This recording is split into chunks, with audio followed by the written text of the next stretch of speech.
Hi everyone, welcome back to How Logical. In today's video, I'm going to show you how to download WeChat application on your mobile device. Watch the video till the end and don't forget to subscribe to our channel by hitting the subscribe button. Press the notification bell icon so that you'll never miss another update from us. WeChat is a Chinese multi-purpose messaging, social media and mobile payment application developed by Tencent. It provides text messaging, hold-to-talk voice messaging, broadcast messaging, video conferencing, video games, sharing of photographs and videos, and location sharing as well. If you'd like to download WeChat application for your device, go tap open your Play Store for your Android, but if you are using an iOS, go tap open your App Store and go to the search box at the top and tap it on. In the search box, type in WeChat and make your search. You'll be able to find the application displayed on the search result. Simply tap on the application and tap on the install button to begin downloading process. Wait until the application downloads. The downloading process might take a while depending upon your internet speed.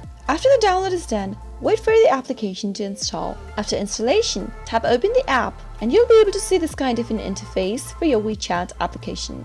If you'd like to change your language, go and tap on the language option at the top right corner and select the language of your choice. After you pick one, tap on Save at the top right. If you already have an account, you can tap on the login button, but if you don't, tap on Sign Up and register yourself to create a new account. That was how you can easily get WeChat application installed on your mobile device. I hope you found the video to be helpful. If you did, go ahead and give us a thumbs up, comment down below in the comment box if you have a question or a feedback for us. I'll soon be back with more tutorial episodes. Goodbye till then.